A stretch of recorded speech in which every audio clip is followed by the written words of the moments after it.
Hey, it's Karyn Bryant for MMA Heat. I am talking with Joel Resnick. He is the CEO of Ranik Ultimate Fighting Federation, which is better known as RUFF, and they are the first sanctioned MMA organization in China. Joel, I want to thank you for taking the time to talk with me.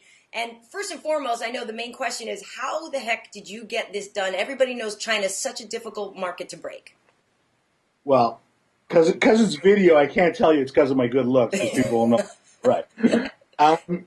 Really, it took us a long time to do this. It was a 4-year process, and our goal from the beginning wasn't to bring in athletes from all over the world and have them come in and show China how to do martial arts. Really, China is the home of martial arts, and we looked at it as that we were trying to bring martial arts home again, bring it back to their birthplace.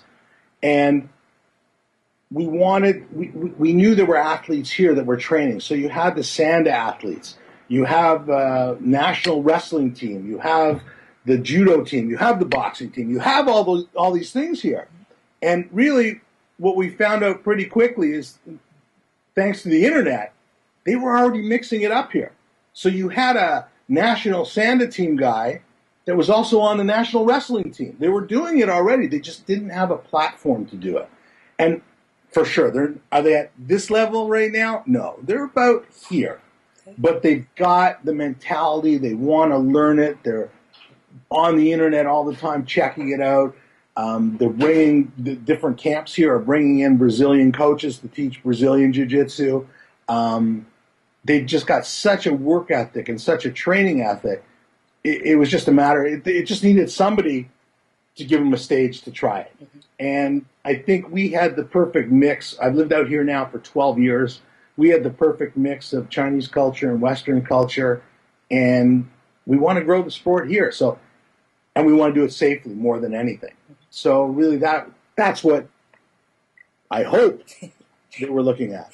Well, now it's interesting, though, that you said that they saw things on the internet, because from what a lot of people understand, there are limits as to what they can search for and what's viewable in China. Is that not true?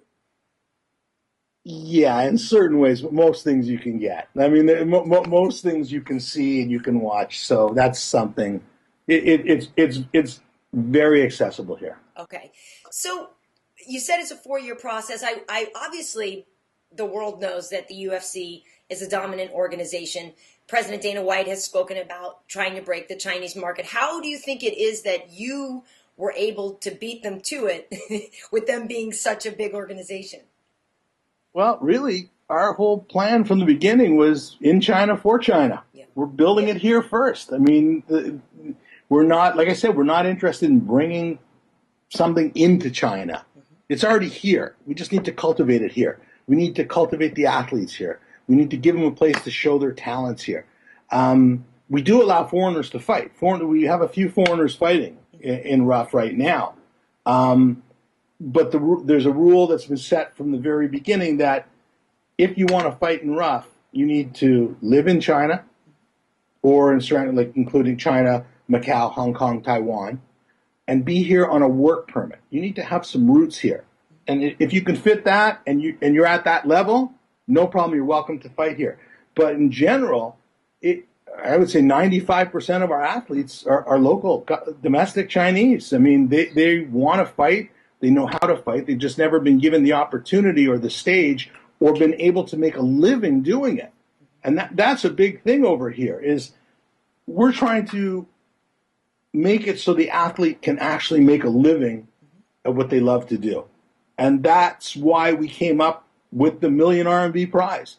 So just before Chinese New Year of 2013, we're going to have the translation in Chinese is different, but basically it's our super fight. We're going to give out all 7 belts. So this is the first time ever that there's going to be a country's national MMA champion.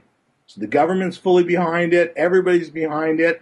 And with each belt comes 1 million RMB prize money.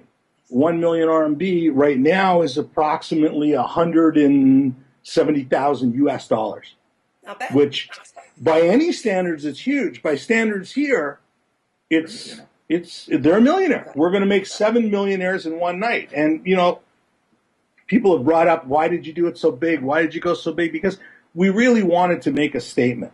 We wanted to show people, first of all, that we put our money where our mouth is. We said the way we're going to build RUFF and the way we're going to build MMA in China is to first build the athletes.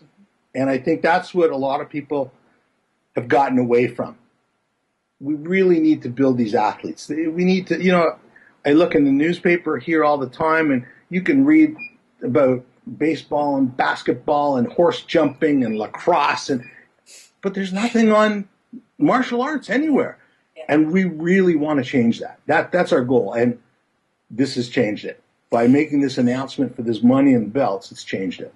Well, wow. I mean, you've brought up a lot of things. I feel like we should backtrack a little bit. So RUFF does feature, you said, 7 weight classes? Yeah, we have 7 weight classes. We're planning on 7 weight classes. Whether or not we can fill those, obviously heavyweights are going to be really hard to fill here. We've added a flyweight division. So to compensate, what our plan is right now, it looks like we can fill easily 4 or 5 of the weight classes. After we made the announcements, we're starting to get the other weights coming in. We need, what we've said is, as long as we have between 6 and 8 fighters in a weight class, that's now a weight class. We're good. We're good to go. So that's cool. And now we're going to be featuring some of the footage. People here are going to be able to see the footage from your event on the 24th, which, as we're speaking right now, hasn't yet happened. But let's talk about the event on the 24th and what that is in terms of the season for you guys. How many events do you have planned? And if you can answer that right now. Okay. Well, really, this is our first event for this this series, we'll call it, leading up to the super fight. There's going to be 5 events leading up to the super fight, which will be the 6th event. Really, that's it. I mean, we're planning. We would love to fit in one more event if we can. Here, logistically, it's tough.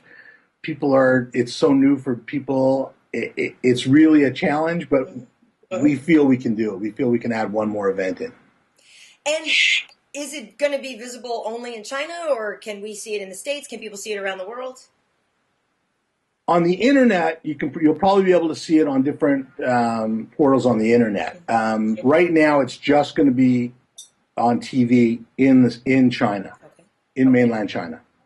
But you've said that the internet is a crackable thing, right? So I don't know if the whole night will be available on the internet, but as with our other 2 fights, you can definitely see selected fights on the internet. People are posting. We've seen some of it on YouTube and things. Now, one thing I do want to ask, and you know, whether or not you want to answer it, but from what I've heard, you know, dealing with the bureaucracy in China, the people you've got to deal with to get things approved can be difficult, and it can be expensive, and it can be a long process. I mean, did you find that to be the case? I mean, or you know, because I have a feeling now a lot of people go, oh my gosh, China, it is the next market. Let me run over there too. I mean, if you could really elucidate how difficult it is or isn't. It's difficult. There's no doubt. It's difficult, but no difficult than it was when the sport first broke out in the U.S. I mean, people looked at it. It was like violent. Oh my God, you're locking 2 guys in a cage, and what's going to happen? Right. Here, we haven't really gone through that. Here, it was strictly, once you get to the right people and you have the right idea for them and you put out the right plan for them, it's not that difficult. I mean, it's difficult to do, expensive and all that. No, these are things that people talk about, and you know, you're never going to change people's mind about some things. But we were pretty consistent in what we wanted to do. We were consistent in our goals. We were consistent in who we wanted to partner with. We knew from the beginning, you know, everybody told us from day one, do it as a promotional event, do it as a cultural event, you'll get it done. We said, no way. This is a sport and must be done as a sports event, sanctioned by the government, allowed to give out national MMA championships, not a RUFF championship, a national MMA championship. And we stuck to that. And I think they saw our passion so much that's why they went with us. I mean, there was a lot of people going for this and wanted to come in here, but nobody really, you know, they were building this huge picture. We were being honest. It's going to take time to build, and it's tough, and we're willing to stick by it. We've been here for this many years, and I think after 4 years of meetings and talking to them, I think really they probably just fear, oh, this guy's just not going to go away, so we may as well. That's great. You just finally wore him out. Yeah, we can't get rid of him. I like it. So now, are there names we should look out for? Do you already know that you've got some stars in the making? Any names that you could tell us to keep an eye out for? Yeah, really. There are some really cool fighters we have. I mean, foreigners and Chinese. I mean, you've got a guy named Wang Guan, who's fantastic, at 66 kilos. Jim Abeka at 61 kilos. Irshad Saeed at 61 kilos, who's from South Africa but fights out of Hong Kong, lives and works in Hong Kong. Of course, Rodrigo Caporal, the jiu-jitsu expert, also works and lives in Hong Kong. Zhang LiPeng, who's fighting Rodrigo in this event. Great kid, really strong, well-rounded athlete. Really, what we're finding here is the athleticism is just remarkable in these kids. They're great kids. I mean, I say kids because they're all fantastic. I think I mentioned Jim Abeka is one of the top guys at 61. Idun is, I mean, the attitudes these kids have. It's so cool to actually, I mean, for me, I'm a little starstruck with them because I don't get to do this. I mean, here I'm talking to them. I go and speak to them. I watch them train, and there's so many more kids coming out now. There's a lot more kids that were hesitant before to come out because they just weren't sure what was going to happen. Now they see they can make a living doing what they want. They want to be professional athletes. That's pretty great. Well, I tell you what. I went to Hong Kong years ago. I haven't been in a long time, so if you need MMA Heat to come over and cover that at any time. I think you got to come to one of our events. Like I said, we're going to be holding events now at least every 8 weeks. Mm-hmm. Wow. So we would love it. We got to get enough fights, and we want to really get as many fighters as we can. And really, to be China's national champion, it's not going to be just about who you knock out, you can choke a guy out, you can knock a guy out. We're looking for a real country's champion here, and it can be a foreigner. And it's really, we're looking for the whole package in these guys. Nice. Well, we should talk offline about covering that. And I have to say, lastly, are you Canadian? Because I hear the about. Yeah, I'm Canadian.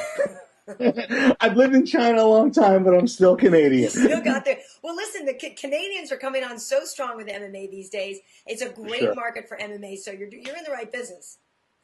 I hope so. And we're just going to keep plugging along, and thank you very much for this opportunity. Absolutely. Well, thank you very much, Joel, and best of luck to you. Okay. Bye. All right. Talk to you later. Bye-bye.